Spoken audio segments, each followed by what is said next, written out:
Petrol ಇಲ್ಲ, current ಇಲ್ಲ, Israel Iran ಯುದ್ಧಕ್ಕೆ ಪಾಕಿಸ್ತಾನ ಕಕ್ಕಾಬಿಕ್ಕಿಯಾಗಿ ಹೋಗ್ಬಿಟ್ಟಿದೆ. ಪೆಟ್ರೋಲ್ ಇಲ್ಲದ ಕಾರಣ 15 ದಿನ ಶಾಲೆ ಬಂದ್ ಮಾಡಿದ್ದು, ಅಧಿಕಾರಿಗಳ ಸಂಬಳದಲ್ಲಿ 50% ಕಟ್ ಮಾಡಿದೆ.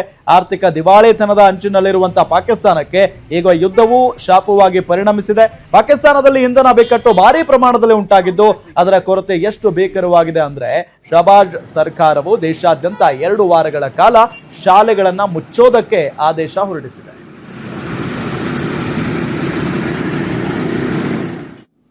ಅಲ್ಲ, ಒಂದ್ ಕಡೆ ದೇಶಗಳು ಸೂಪರ್ ಪವರ್ ಕಂಟ್ರೀಸ್ ಆಗಬೇಕು ಅಂತ ಯುದ್ಧ ಮಾಡ್ತಾ ಇದಾವೆ, ಆರ್ಥಿಕವಾಗಿ ಗಟ್ಟಿಯಾಗಿ ಸೂಪರ್ ಪವರ್ ರೇಸ್ ನಲ್ಲಿ ಇದಾವೆ. ಇವು ನಮ್ಮ ಹತ್ರ ನ್ಯೂಕ್ಲಿಯರ್ ಬಾಂಬ್ ಇದೆ ಅಂತ ಎಲ್ಲಾ ದೇಶಗಳಿಂದ ಸಾಲ ತಗೊಂಡು ಎಲ್ಲಾ ತರದ ವ್ಯವಸ್ಥೆಯನ್ನ ಪಡ್ಕೊಂಡು ಈಗ ದಿವಾಳಿ ಎದ್ದೋಗಿ ಸ್ಕೂಲ್ ಮುಚ್ಚುವಂತ ದೈನಸಿ ಪರಿಸ್ಥಿತಿಗೆ ಈ ಕಂಗಾಲಿಸ್ತಾನ್ ಪಾಕಿಸ್ತಾನ ಬಂದಿದೆ. ಸ್ಕೂಲ್ ಮುಚ್ತಾರೇನ್ರಿ ಯಾರಾದ್ರೂ? 2 ವಾರಗಳ ಕಾಲ.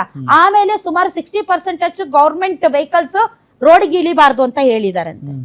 ಸ್ಕೂಲಲ್ಲಿ ಮಕ್ಕಳು ಓದ್ಲಿಲ್ಲ ಅಂತಂದ್ರೆ ಎಂತ ಅರಾಜಕತೆ ಇದು ಅಂತ ಈ ದೇಶದ್ದು. ಆಮೇಲೆ ಆಡಳಿತಾನೆ ಸ್ತಬ್ಧ ಆದಂಗಲ್ಲ, 60% ವೆಹಿಕಲ್ಸ್ ಇನ್ನೇನು ಎಲ್ಲ ಸೈಕಲ್ ಇಟ್ಕೊಂಡು ಓಡಾಡ್ಬೇಕು. ಎಂತ ಪಾಕಿಸ್ತಾನ ರೀ ಇದು. ಹೊರಗಡೆ ತಳಕು, ಒಳಗಡೆ ಬರೀ ಕೊಳಕು.